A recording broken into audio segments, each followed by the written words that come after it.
kasih Ustaz Nuril. Alhamdulillahirabbil alamin. Alhamdulillahi nasta'in wa nastaghfiruh wa na'udzu billahi minasy syururi anfusina wa min sayyiati a'malina. May yahdihillahu fala mudilla lahu wa may yudlil fala hadiya lahu. Allahumma sholli ala sayyidina Muhammad wa ala ali sayyidina Muhammad. Rabbi shrah li sadri wa yassir li amri wahlul 'uqdatam min lisani yafqahu qawli. Ya Fattah ya Alim. Puji syukur kehadiran Allah Subhanahu wa taala, kita semua bisa berkumpul dalam acara webinar Bincang Pesantren dan Halal Bihalal. Salam hormat dan takdim kepada Ustaz Jinan selaku Direktur Tim Gria Parenting, kepada tim manajemen Gria Parenting, ada Ustaz Farda pembimbing saya di manajemen musrif, kemudian dan seluruh peserta webinar ini. Salam kenal, salam takdim, salam hormat. Alhamdulillah saya bisa berbagi ilmu dan pengalaman dengan ustadz-ustadzah semuanya, para musrif, para musyrifah, para pengasuh pesantren yang Narendra, mana tulisannya? Bukunya mana? Nah, nggak ada pak buku ini. Ditulis, jangan tidur. Nanti nggak paham nanti. Terus apa? Marvin ada pak buku? Mana aja kadang-kadang kisah? Nah, lanjut. Kayaknya panitianya kurang kelihatan ini. Kopi nggak ada nih, Betul. Kopi betul. Nggak, nanti antum nggak paham nih. Betul. Paham betul. mudah-mudahan saya dapat bekal yang banyak tentang panitia siapa nih? bagaimana membangun pesantren yang berorientasi terhadap manajemen. Mungkin tadi sudah dijelaskan sedikit sama Ustaz Nuril. Saya lebih konsen sebetulnya terhadap pesantren saya pribadi, karena dari awal saya belajar dari pesantren sendiri dengan memaksimalkan teori yang saya dapat dari bangku kuliah. Artinya apa yang saya dapat di kuliah, di perkuliahan, karena saya mengambil jurusan manajemen pendidikan, maka itu yang coba saya praktekkan. Yang alhamdulillah telah bertemu tim Gria Parenting, dapat banyak ilmu lagi tentang optimalisasinya di lapangan. Karena teori saja bagi saya ternyata tidak cukup. Ternyata banyak hal-hal praktis yang harus kita jadikan rujukan juga. Yang alhamdulillah saya dapat ilmu banyak dari tim Gria Parenting. Ustadzah semuanya, mungkin secara praktis ustadzah sudah banyak pengalamannya. Insya Allah nanti kita sharing sedikit tentang secara teori atau pendekatan teori dalam manajemen, sehingga apa yang sudah kita lakukan, kita flashback apakah sudah sesuai dengan teori atau belum. Jika memang sudah, maka harus ada improvement, perbaikan-perbaikan yang mudah-mudahan bisa bermanfaat untuk continuous improvement kita sebagai musrif-musrifah di pesantren. Saya akan ini materi ini. Yang kalau bisa materi ini kalian catat ya, materi ini apa setiap slide yang boleh sampaikan dicatat ya. Itu bukan hanya formalitas ya, agar Ustaz Usman nggak marah gitu kan. Ustaz nggak marah-marah lagi karena kalian sudah santri lagi setengah santri setengah ustaz ya kan. Nah tapi tolong ini penting nih kalian nanti ya, nanti kalau kalian jadi ibu nyai kan, mana tahu nanti siapa Arimbi ada Gus jatuh cinta Gus Asbi ya, Gus yang lain maksudnya, akhirnya diambil jadi menantu kiai kan, akhirnya mau tidak mau mimpin pondok pesantren putri. Nah, dulu saya pernah sosialisasi dengan Usman tentang dengan biaya parenting, ternyata harus begini, akhirnya malah pondok pesantren Aribi lebih besar lagi pada Nikmah ya kan. Gitu kan. Maka jangan dianggap enteng tuh, dengar baik-baik. Dia nyampaikannya dokter, Bu Nyai, tapi dia dokter juga. Saya bisa sharing bersama tentang optimalisasi pengasuhan santri dengan sistem manajemen pesantren. Seperti yang kita ketahui bersama bahwa pengasuhan santri itu sudah kita lakukan. Sehari-hari kita bergelut dengan sistem pengasuhan santri. Yang apapun yang kita lakukan, orientasinya adalah untuk kebaikan santri dan semua itu sudah kita lakukan. Cuma pertanyaannya apakah pengasuhan santri yang sudah kita lakukan sekarang itu sudah optimalkah, sudah baikkah, ataukah perlu banyak perbaikan-perbaikan yang ada? Maka manajemen adalah salah satu upaya bagaimana kita mengoptimalisasikan sesuatu yang sudah ada. Karena optimalisasi sendiri itu adalah bagaimana kita melakukan sesuatu peningkatan dengan tujuan kebaikan dengan sumber daya yang telah ada, maka kita optimalisasi.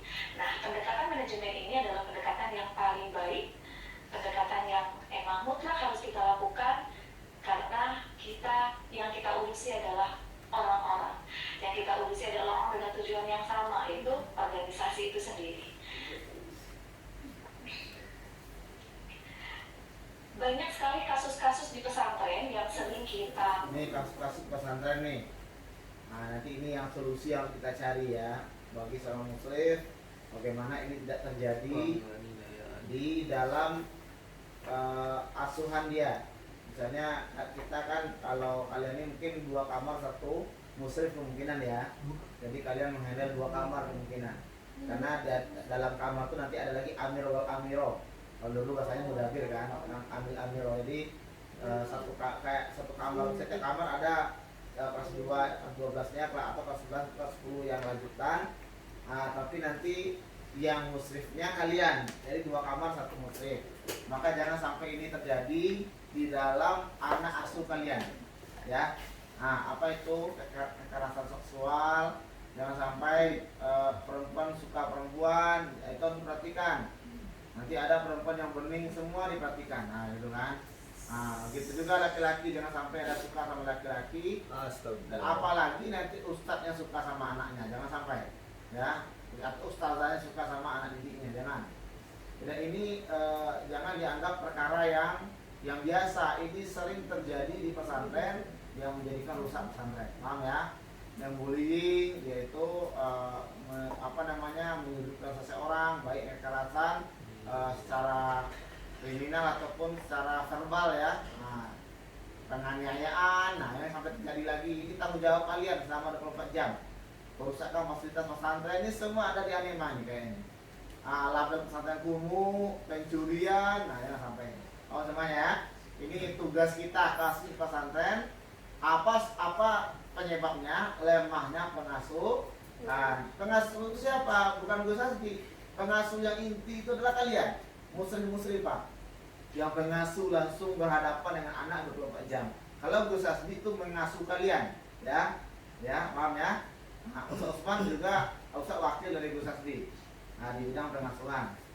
Paham ya semuanya? Jadi ini terjadi karena lemahnya pengasuhan, lemahnya muslim-muslimah, jauhnya jarak antara murid dengan guru muslimahnya, sehingga dia merasa tidak ada dipantau, tidak ada diayomi, sehingga dia melaksanakan sesuai kehendak hatinya. Itu yang banyak terjadi di pondok kita. Itu yang harus kita selesaikan. Katakanlah kata bunya ini. Ya. Kita dengar ataupun kita alami sendiri mungkin di pesantren-pesantren. Jadi yang sering kita dengar di berita-berita ada kekerasan seksual, kemudian ada kasus bullying juga, ada penganiayaan santri di pesantren yang menyebabkan santri meninggal, kemudian kerusakan fasilitas pesantren, kemudian label pesantren kumuh, kebersihan, karena ketika kita pesantren, kumuh gitu, pesantren salaf, berantakan, kumuh, semerawut, chaos.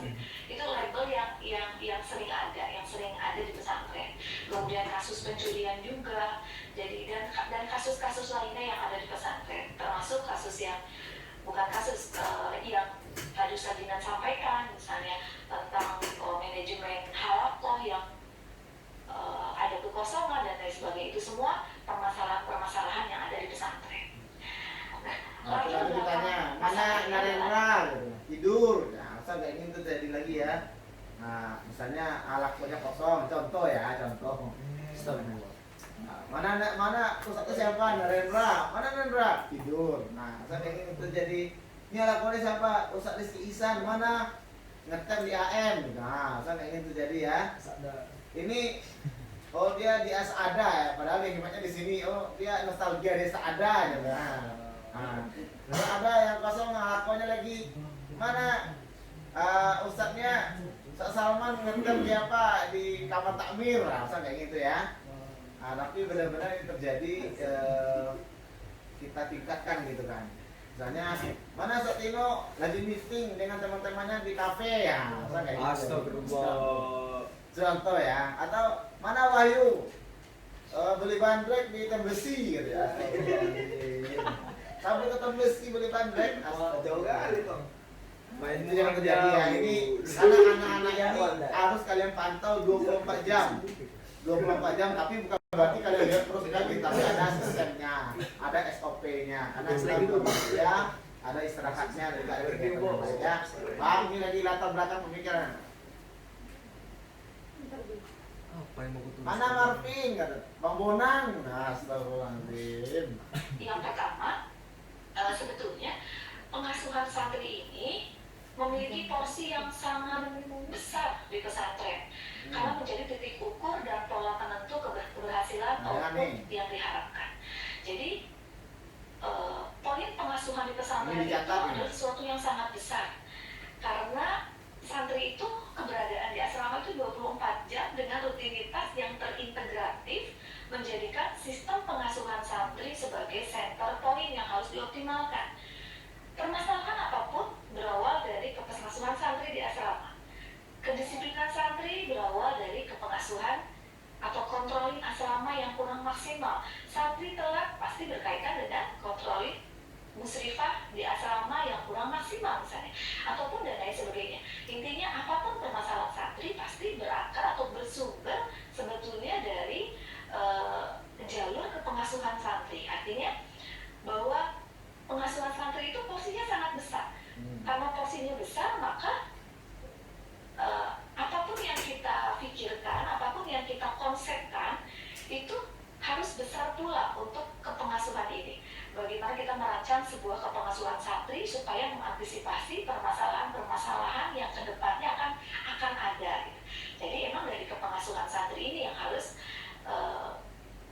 bisa kita optimalkan itu. Optimalisasi pengasuhan santri dengan manajemen pesantren itu langkah utama yang harus dilakukan sebagai bagian dari continuous improvement atau perbaikan yang terus-menerus, karena tidak akan di asrama itu tidak akan satu masalah selesai, pasti akan berimbas dengan masalah lainnya. Jadi kepengasuhan ini adalah sebuah continuous improvement yang setiap hari harus lebih baik lagi, karena masalahnya pasti akan beragam gitu.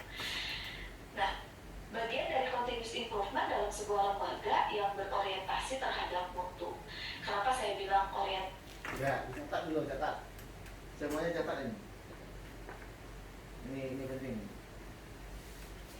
Jadi katanya pengasuhan santri di Pondok memiliki porsi yang sangat besar karena memiliki ukur pola penentu keberhasilan output yang diharapkan. Jadi ujung tombaknya pengasuhan itu kalian sebagai musrik wal musrifah, itu kan ujung tombaknya.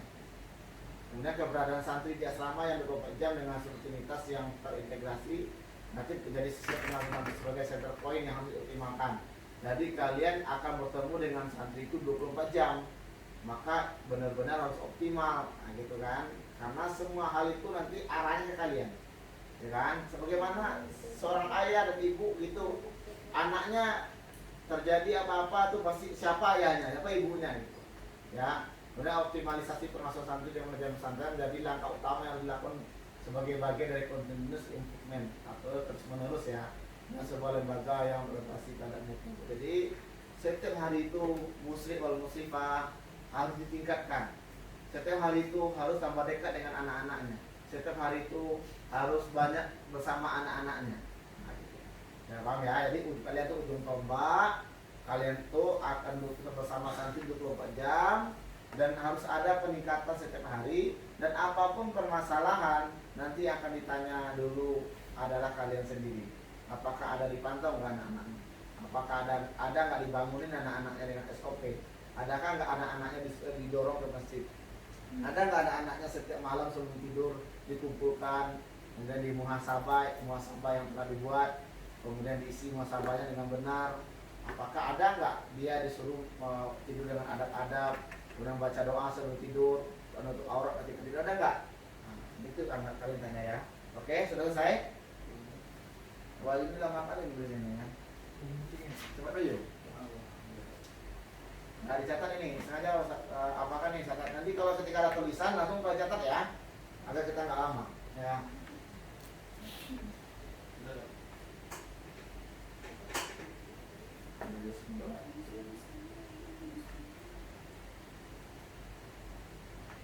Dah, tunggu temannya dulu. Ambil juga baca dulu. Maka nanti caranya dia ada tulisan langsung dicetak. Kecuali yang banyak banget nanti ya. Oke ya, lanjut. Tidak boleh gini ya. Saya menunjuk contoh teman aja lah, jangan itu, catatan sendiri. Ya. Nanti terbiasa itu mengandalkan orang. Orang yang biasa mengandalkan orang lain, maka dia tidak akan bisa jadi pemenang. Kenapa? Keberhasilannya tergantung sama orang lain. Ya. Oke. Masih terhadap mutu, karena pastinya kualitas atau mutu kepengasuhan itu adalah indikator terhadap bahwa kepengasuhan santri telah terlaksana dengan manajemen yang baik. Sekarang kita masuk ke pengasuhan dulu. Pengasuhan itu berasal dari kata asuh, artinya mengelola, membimbing. Pengasuh berarti orang yang melaksanakan, memimpin, mengelola atau membimbing. Itu secara etimologi. Kita bedah dulu ke pengasuhan supaya kita satu persepsi bahwa pengasuh itu kalau di pesantren itu bisa sebagai pengasuh pesantren, atau kalau di asrama itu pengasuh tangan, kepanjangan tangan dari pengasuh atau pimpinan pesantren itu adalah musrifah yang ada di asrama. Menurut Masun Hobugi, itu profesor fakultas psikologi, bahwa pengasuhan itu meliputi 3 aspek. Yang pertama ada pengasuhan fisik, kemudian pengasuhan secara emosi, dan pengasuhan secara sosial, di mana komponen dari kunci pengasuhan itu adalah yang pertama, upaya memenuhi kebutuhan anak untuk kesejahteraan fisiknya, sosial, emosionalnya, atau jasmani, rohani, sosial, emosional. Melindungi anak, menghindari dari kecelakaan atau kondisi bahaya atau pelecehan. Jadi bagaimana dengan kepengasuhan ini ada pembinaan, ada bantuan, ada alternatif solusi bagaimana sesuatu tidak terjadi di kemudian hari. Kemudian yang kedua, memberikan aturan bahwa dalam pengasuhan itu harus ada aturan dan memastikan bahwa aturan itu terkontrol serta ditegakkan secara maksimal. Jadi kepengasuhan itu poinnya adalah tetap harus ada aturan atau standar, mungkin bahasa kita adalah standar yang memastikan bahwa itu terkontrol dan itu ditegakkan secara optimal. Kemudian yang ketiga, kunci kepengasuhan itu adalah mendukung anak mampu mengembangkan potensi dalam dirinya. Ini sejalan dengan pengertian. Nah, dilanjutkan catatannya. Jadi kalian harus tahu ya, yaitu secara etimologi itu ini bahasa filosofis ya, atau bahasa filsafat ya. Kalian kan mau kuliah nanti kan, nah Satino kan nggak kuliah nih. Ya, jadi berasal dari kata asuh ya, bukan asuhnya bahasa Jawa ya. Siapa orang Jawa sini? Hah?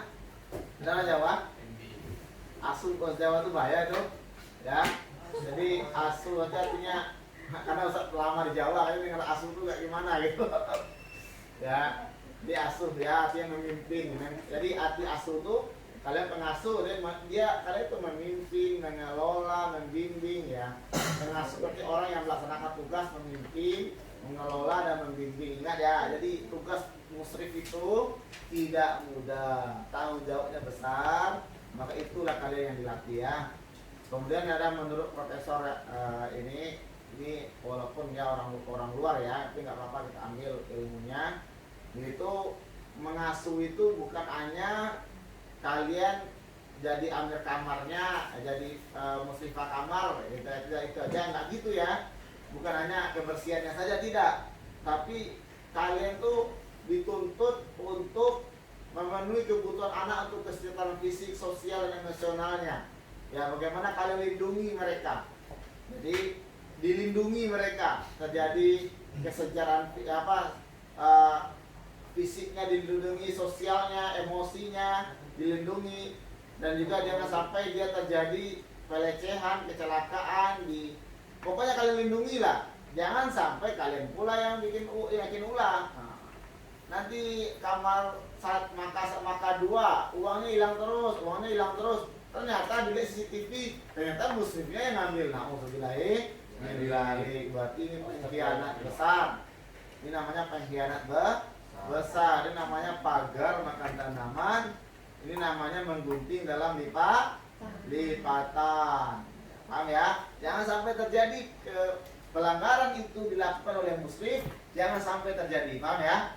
Kalau bisa kalian lindungi mereka, karena mereka tuh anak kalian, ya kan? Kemudian juga memberikan aturan, memastikan bahwa aturan terkontrol serta mampu ditegakkan, ya kan? Jadi dalam itu kunci pengasuhan itu ya, ada aturan nanti kita akan buat insya Allah, dan juga bisa kalian tegakkan aturan itu. Seperti yang terjadi itu sering ketika muhasabah, diberikan muhasabah sebelum tidur, di muhasabah anak-anak. Tapi prakteknya saya lihat kadang-kadang kalian tuh melaksanakan asal-asal jadi, kadang dimanipulasi sampai-sampai di off-kan sama Bu Santi muhasabah di Putra. Kenapa? Saya tanya sama beliau, kata beliau anak-anak itu asal isi aja. Tapi muhasabah tuh luar biasa itu efeknya tuh. Bahkan di Pondok Pesantren Temboro, dari muhasabah tuh penentuan kenaikan kelas. Kalau ada kurang dari berapa 10% sholat tahajud yang nggak naik kelas. Kalau di Temboro sana, jadi kita jangan dianggap enteng ya. Muhasabah tuh luar biasa ya untuk mengontrol. Gitu. Jadi apa aturan-aturan sampaikan nanti, udah mendukung anak mampu mengembangkan potensi dalam dirinya. Bahkan tidak hanya itu, pendidikannya juga. Di antara anak kita nih misalnya pandai main futsal, didukung dia. Atau dia hebat main biliar pula, tenis meja, atau dia hebat di bidang komputer, itu dikembangkan, sampaikan sama ustadz yang penanggung jawabnya. Oh, anak saya ini namanya ini, dia hebat ini, Ustaz, tolong kembangkan. Karena kalian yang lebih tahu dengan anak-anaknya. Paham ke sini? Udah catat? Lanjut. Pendidikan sebetulnya, pengasuhan pendidikan sama saja mengembangkan potensi baik, potensi karena manusia itu punya potensi yang harus dibantu oleh orang dewasa untuk dikembangkan. Ini katanya Yusuf potensinya makan nasi padang gitu. Fungsi pengasuhan sendiri. Nih, langsung dicatat ya. Nih, langsung dicatat, itu catatnya. Fungsi pengasuhan sendiri di pesantren, kita masuk ke poin santri. Yang pertama itu adalah sebagai wadah organisasi. Bahwa pengasuhan santri adalah wadah dalam sistem organisasi pesantren yang berfungsi sebagai motor penggerak kehidupan santri di pesantren. Kenapa saya bilang sebagai wadah? Karena kepengasuhan ini memiliki porsi yang besar, dan dalam organisasi pesantren itu menjadi bagian yang besar pula. Suatu bagian yang besar juga, yang besar pula, dan ada bidang-bidang atau disebutnya seksi, misalnya ada pesantren yang bilang seksi atau bidang atau kepala bidang kepengasuhan. Maka itu dia sebagai organisasi, sebagai wadah dari organisasi, sebagai motor penggerak kehidupan santri di pesantren, khususnya di asrama. Kemudian yang kedua sebagai partner pimpinan. Sebagai partner bagi pimpinan dalam menegakkan kedisiplinan, sunah-sunah pesantren, serta mengatur aktivitas dan kreativitas kehidupan santri dalam asrama. Karena pastinya dalam program program kepengasuhan ini yang banyak ikut andil atau menjadi kontrol di asrama itu adalah musrif atau musrifah. Jadi dia adalah partner. Saya pakai bahasa partner karena satu tim dalam mengasuh, kepanjangan tangan dari pimpinan, bisa mengontrol kehidupan, aktivitas, kreativitas, menegakkan aturan pesantren, kedisiplinan, sunah-sunah, dan lain sebagainya yang telah diprogramkan secara baik oleh pesantren. Kemudian yang ketiga sebagai agent of change. Apapun berawal dari kepengasuhan. Asrama bersumber dari asrama. Kedisiplinan bersumber dari asrama. Kebersihan bersumber dari asrama. Ketertiban, karakter anak, dan lain sebagainya itu berawal dari asrama. Maka konsep kepengasuhan diartikan sebagai sebuah proses hubungan timbal balik antara orang dewasa dan peserta didik, dalam hal ini musrifah dan santri, dalam menjaga, memelihara, mengarahkan, dan mengembangkan pengetahuan serta keterampilan yang dapat menimbulkan perubahan dan perkembangan peserta didik atau santri. Oke. Ini tolong di apa ya, diselesaikan pertanyaannya ya. Tunggu ya. Jadi fungsi pengasuhan santri tadi di pesantren itu silakan kalian catat dan juga disimpan bukunya. Yaitu kalian sebagai wadah organisasi, sebagai partner pemimpin, dan juga sebagai agent of change, yaitu menemani timbal balik antara santri dengan kalian.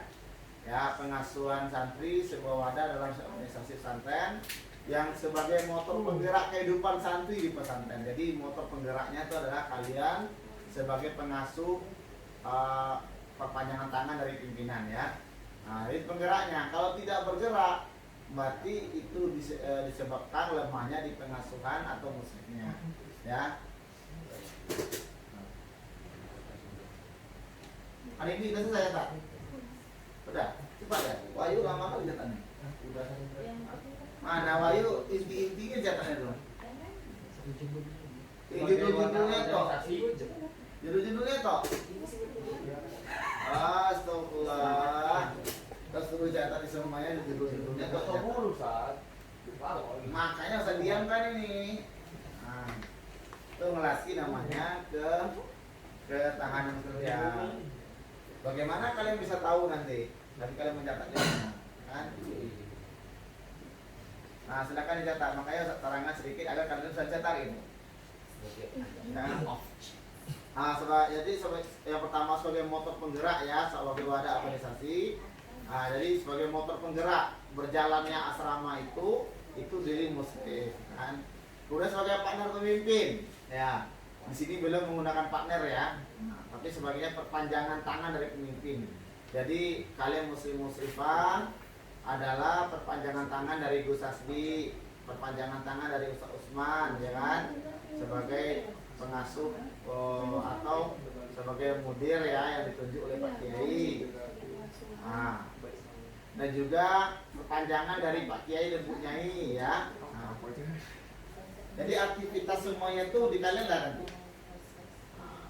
Kemudian yang ketiga itu sebagai timbal balik ya, sebagai proses hubungan timbal balik antara orang dewasa dengan peserta didik dalam menjaga, memelihara, mengarahkan, mengembangkan pengetahuan serta keterampilan yang dapat menimbulkan perubahan dan perkembangan anak. Jadi ini diulang nanti ya. Lanjut. Nah, saya pakai bahasa partner karena satu tim dalam mengasuh.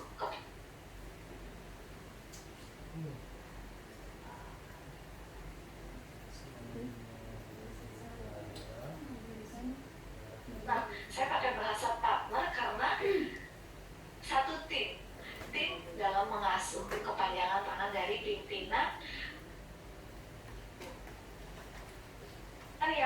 yang sama tapi berbeda sebetulnya. Yang pertama itu ada jalur asuh. Jalur asuh itu atau kategori asuh itu adalah proses kepengasuhan di asrama itu yang ada di luar jam sekolah 24 jam misalnya ya di asrama, pengembangan karakter di asrama. Fungsi dari ketika dia ada di luar jalur asuh, maka fungsi dari kepengasuhan adalah sebagai fungsi kontrol saja. Dan yang kedua ada jalur ajar. Jalur ajar ini berkaitan dengan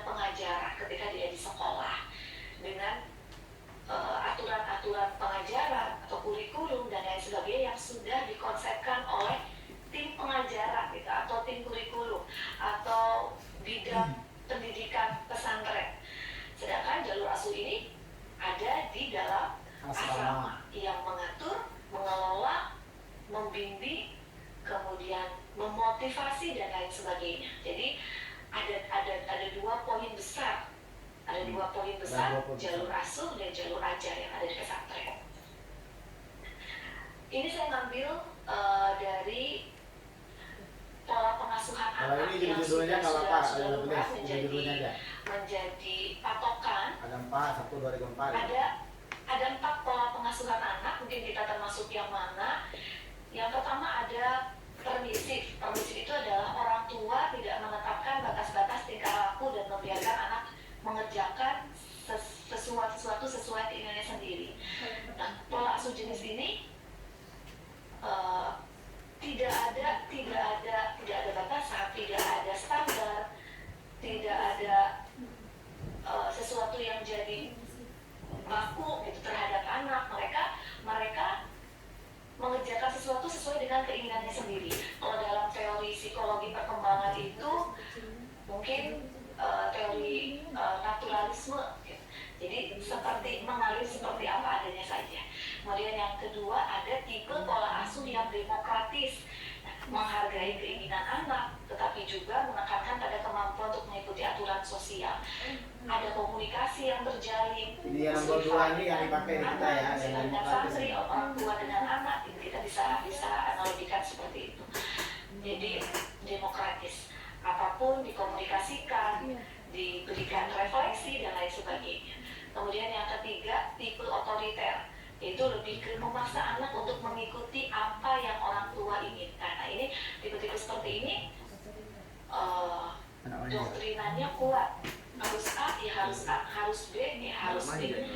Mungkin ada juga tipe musrifah yang ketika melakukan pola pengasuhan di asrama harus A, harus B, harus C. Kadang kalau seperti itu santri sendiri kan tidak tahu maksud dan tujuannya, sehingga jadi ada 4 jenis pengasuhan ya, secara umum dalam ilmu psikologi ya.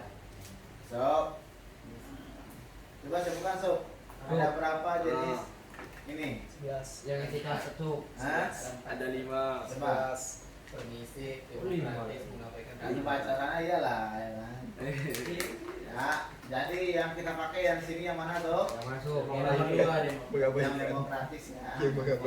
Itu menghargai keinginan anak tapi juga menekankan pada kemampuan mengikuti aturan sosial. Jadi memang dia ada aturan tapi juga kalau menyampaikan perkara itu sebutkan alasannya apa ya, agar anak itu bisa lebih legowo gitu. Nanti sebenarnya dalam pondok pesantren itu lebih ke otoriter sebenarnya pondok pesantren itu. Jadi maksa untuk mengikuti apa yang orang tua inginkan atau guru inginkan itu sebenarnya di pondok.